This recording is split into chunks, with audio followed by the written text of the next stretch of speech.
force of 7 people here in the town of Windsor. So I think Mr. Saunders has just a little statement to make, and then be glad to take your questions. And it's about 3 after. If we can do this in about 20 minutes, that'd be great. Yes, stand here. Go. Yeah, just, you don't want you to stand next to him. Go ahead, Bill.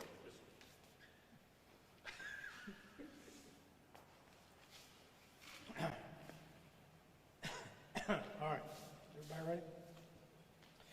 All right, good evening, everyone. Thank you for being here, and thank you for your interest in Windsor, Virginia. Windsor's a great little rural community, and it is on a large thoroughfare. We have a lot of traffic passing through, and I just want to make the statement that everyone should feel comfortable as they pass through the town of Windsor, whether they're inhabitants, residents, or residents of other areas.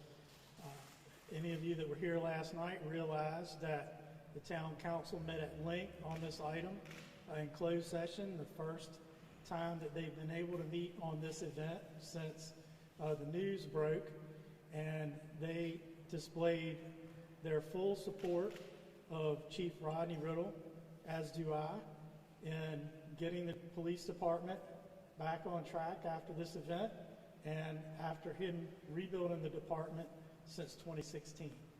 So we'll be glad to answer your questions after that statement. Thank you. I guess the big question a lot of people have is, this incident happened back in December, and the officer here wasn't terminated until this past Sunday. Can you explain why it took so long for that to happen?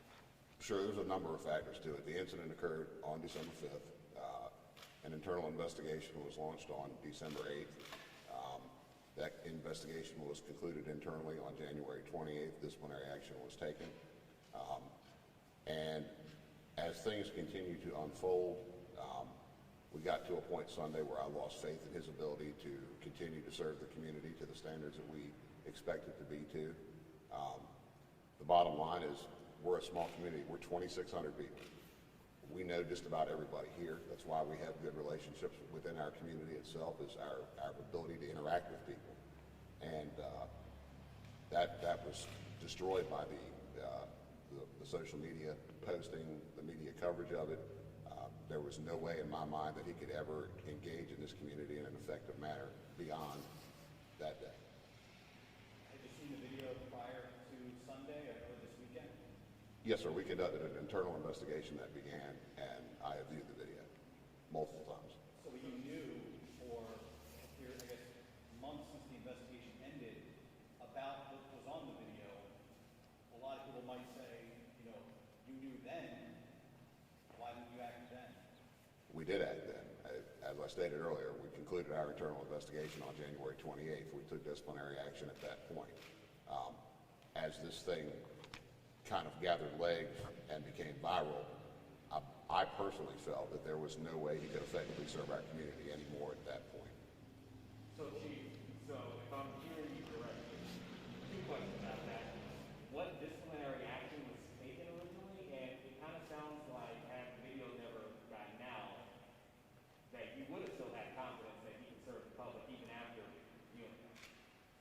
I can't get into the disciplinary matters. That's a personnel issue. What I can tell you is that the video was released to Mr. Nazario's attorney in mid-December. There's been no attempt to hide this or keep this from anybody. They've had possession of it for well over 4 months. In my police career, I've never seen agencies conduct investigations and post the results of those investigations for the public, or the results of internal matters that they review. And so that would have been outside the scope of our normal policy and operating procedure. But that's not necessarily what I'm asking. But I appreciate you saying that. What I'm asking is, it appears the issue that led to his firing was not what you saw in the video that sparked the outrage. It was the outrage in the video itself. And you say you lost confidence after that. So I'm just trying to gauge to make sure I'm hearing that correctly. It wasn't the conduct that got him fired. It was the video that got him fired. As a result of all those things, I've lost my confidence in him to be able to effectively engage this community. An officer, the take that? I can't hear you, sir. Has Officer Gutierrez done anything since that December 5th incident that would make you question his ability to effectively police this area before you made your decision now and after, again, that incident with the lieutenant? No, sir, nothing specific. Do you believe that the actions alone only required disciplinary action? Do you believe those actions were grounds for termination even if this video never came to light publicly? Can you rephrase that for me? Were the actions seen by Officer Gutierrez in the video grounds for termination on their own, or was it only because the public would not be able to trust him anymore? I believe it's let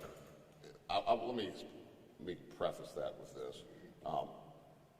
When I watched the video, there were some things in that video where we missed some serious opportunities. There were things that led up to that traffic stop. There were certain actions that Mr. Nazario took that raised red flags for those officers based on their training, that they may be dealing with something beyond an ordinary run-of-the-mill traffic stop. Those officers initially reacted relatively well, in my opinion. And as the event unfolded, there were some moments there where the use of force continuum, escalation of force, de-escalation of force, they actually were doing it. They came out with their firearms. Officer Gutierrez transferred to his taser, then eventually to his pepper spray, and they went hands-on. So that's coming down the use of force continuum. What they missed, though, was the opportunities to verbally de-escalate that situation, to engage Mr. Nazario in a positive manner and use language to gain compliance from him. The term ride the lightning. Now, I take that based on my police career as a reference to an electronic control weapon or a taser. That's not how it's done. That was inappropriate. It created an unnecessary fear in Mr. Nazario, perhaps. And those kind of comments, they don't serve any purpose. They don't serve any purpose to de-escalate that situation. They don't serve any purpose to build a matter of trust between the officer and the suspect that they're engaged with. And furthermore, those kind of comments just continue to erode an already very rocky relationship that the police have with the public in this time. I was speaking with a pastor here at a church yesterday, and what we talked about was, we can't fix what's going on in this nation. We can't fix what's going on in the Commonwealth, but we can sure get to work on what's going on here in Windsor. And we missed some opportunities. And when he told him, he said he was afraid. He said, you should be. And that was inexcusable. That upset me. It made me mad. Because there, yet again, is another opportunity to de-escalate that thing from a verbal standpoint and change the outcome of that incident. Excuse me. It could have not gotten to the point that OC spray was deployed. They missed those opportunities. And it's bad. It doesn't help us. It doesn't help the community. It doesn't have any place in law enforcement. And those kind of things are just intolerable. I mean, yes, it upset me. And it's upset the members of the police department. It's upset the members of the community. It's now upsetting, at this point, the nation and the world. I haven't spoken to y'all as of yet, but what I will tell you is I'm not tone deaf. I listen well.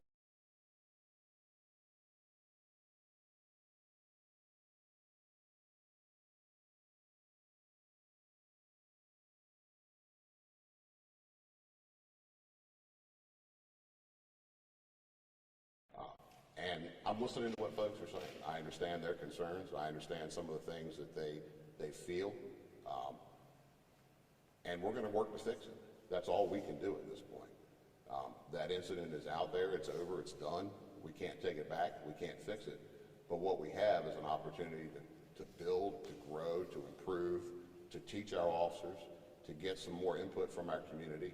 I've been in touch with the Virginia Associations of Chiefs of Police. I've been working there closely with them to line up some training to come in and work with our officers to make sure that we're delivering what is an acceptable and expected level of service to our community. That's a standard that we've held for a very long time. This incident is not weekly, monthly, yearly occurrence in this town. It's a one-off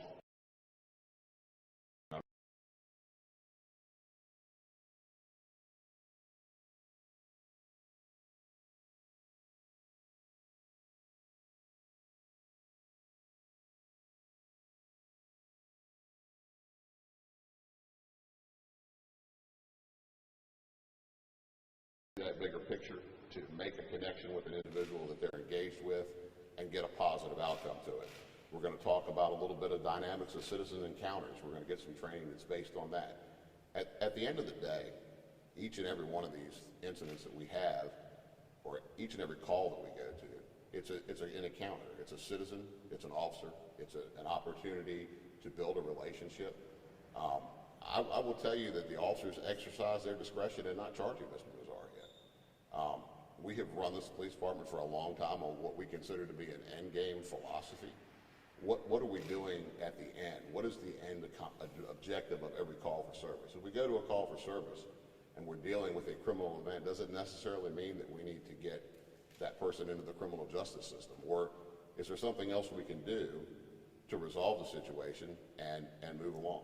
So going forward, that's where we're headed, is continue down that path. We've got work to do. We know we got work to do.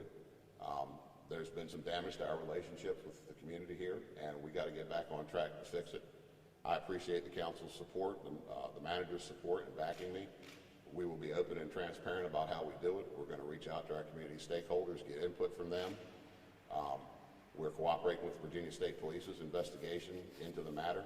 We spent most of the day Monday turning over materials to them to facilitate that investigation, and we're waiting on the results of that. Been contacted by the Attorney General's office here in Virginia and their community civil rights unit. They want to do some records searches and go back and look through our stuff historically to ensure that there's no patterns of discriminatory and abusive police behavior. I invite it. There's nothing there. There's nothing there for them to find. This is a small 7-man police department. We work 24 hours a day, 7 days a week covering this community. These officers love the folks here. We love this community. We've been here a long time. When I took over in 2015, I had a train wreck on my hands. I've worked very diligently to continue to build the reputation of the police department, to professionalize it. I take pride in that. And I will tell you that it's bad. That video is horrible. It doesn't speak well to the way the police officers handled the situation. They could have handled it better. Ultimately, we're going to make sure that goes on, and we're going to get them the training that they need to do that. And I'm hopeful that this will provide us with some of the other mechanisms that we need. In a 7-man police department, we have no administrative staff. I don't have any secretaries to answer phones. I don't have anybody to return emails. I'm the HR manager, the payroll guy. I handle it all. My lieutenant handles it. We work to try to do all those little things, and we get behind on some stuff, policies, paperwork. I'm hoping that this will facilitate our ability to grow some of these things and get some funding. I know back in July when all the new laws came out, some of the VACP stances was we can't afford to cut funding to the police departments. If we want to increase transparency, if we want to increase training, and we want to increase the ability of officers across the country, whether here locally in the town of Windsor, Isle of Wight County, the Commonwealth, we have got to give them the funding that they need in order to facilitate that training, to give these people the skill sets that they need to go out here and do the job at the service levels that we expect. And we're a small town.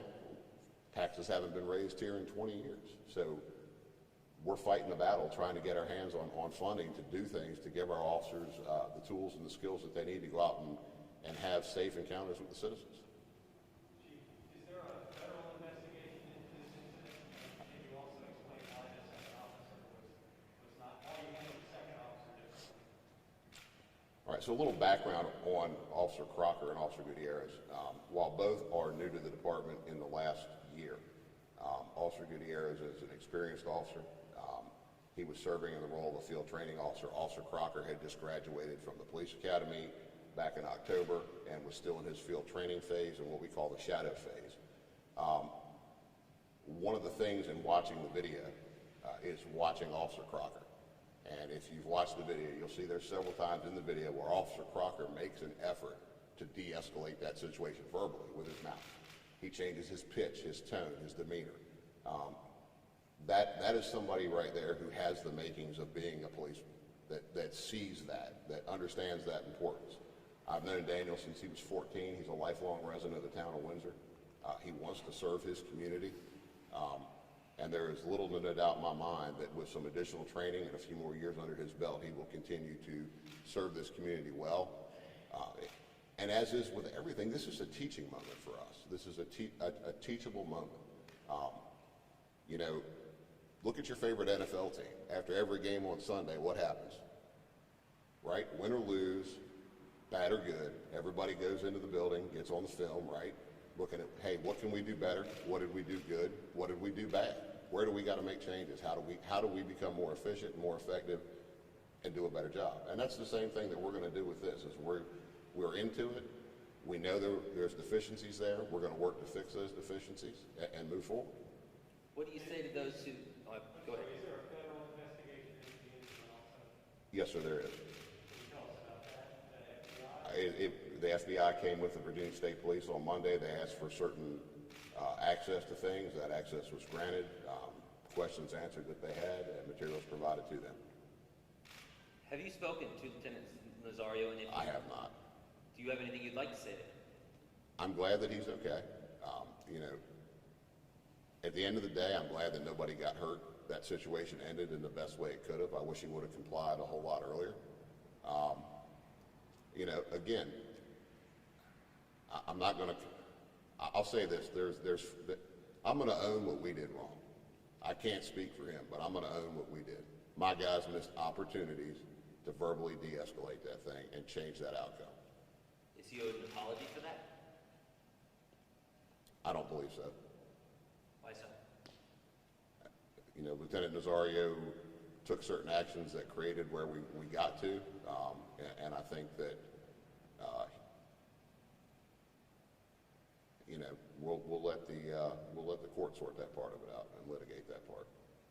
From the onset, do you think the officers handled it appropriately in, at the BP gas station, getting out of their cars with their guns drawn? Do you think that was an appropriate use of force that they were showing there?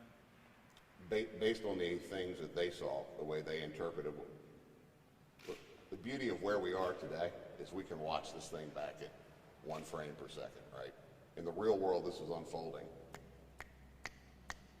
Those officers are having to make decisions based on what they see. Those decisions are based on what are their training, what are their experiences, what have they seen in the past. Is the way they did that maybe the way I would have handled it? Maybe not. But based on the current law, the case law that's in place on how we deal with traffic stops, I think it was legal. Sir, what specific incidents led to those officers deciding they need to get out of the cars with their guns drawn? It was a totality of the circumstance, everything they had seen to that point. Can you be more specific? The vehicle had no visible tag that they could run. The vehicle was tinted out. You can't see how many occupants are inside, what's going on inside the vehicle. The vehicle slowed but didn't come to a stop. It passed multiple locations where it could have safely pulled from the roadway and continued and then cut across 4 lanes of traffic into that final location. So, You mentioned, you mentioned the lieutenant, you own what your police officers did, but you also mentioned, I guess, did the lieutenant do everything that he needed to do as far as what do you think he did wrong there? It's not my place to judge what he did wrong. I just wish he would have complied quickly and followed the officer's commands. Do you believe that the lieutenant did the right thing as far as he claimed he was trying to drive to a well-lit location in the event that, you know, something that's played out on a national stage doesn't happen to him? Do you feel that the lieutenant did the right thing in that situation, and then what are your advice then to the community who might... Here's what I tell folks. Look, I've been doing this job 20 years. I've seen all kinds of crazy stuff out on the highways. There are things that we look for from people when we initiate a traffic stop. We're not immune to understanding other people's perceptions. I mean, we all see this world through a different lens. Perception's reality for folks. It really is. And where we are is that, you know, when the officers initiate a traffic stop, If you're not going to stop right away, turn your four-way flashers on. Slow down. That lets us know, hey, you're there. We know you're there. Put a hand out the window. Point to where you're going to go to stop. Pull in quickly. If it's at nighttime, turn your overhead lights on. I'm going to tell you, we're watching your hands. The hands is what hurts us, right? It's not your feet. It's not your arms. It's your hands. So keep your hands up on the steering wheel for us. At the end of the day, I truly believe that encounter would have lasted about 2 minutes had he just pulled over and presented the things he was asked for. The officers likely would have gave him a warning. And I can tell you there's no disrespect in this town for the United States military. We are a corridor between Hampton Roads and Metro Richmond. You've got all the Army facilities and everything up in Petersburg. You've got Langley Air Force Base, all the naval facilities down here on this end. We encounter service members out here regularly, and very regularly they're given warnings and sent on their way. At the end of the day, it's an unfortunate incident, and I'm hopeful that we can all grow from this experience. Yes, it's brought some very negative attention to a very quiet, small community. I'm sure most of you never even knew we were here, and we like to keep it that way. So, like I said, we look forward to growing and moving forward from this event and taking this as a teachable moment to better ourselves as an agency, to better ourselves individually as officers, and overall to better the community that we're here to serve.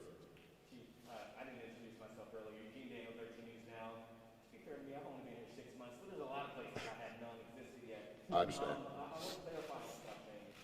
Did you say earlier that Officer Gutierrez was the field, he was training, and so he, in that moment, they're taking the lead from him because he's training.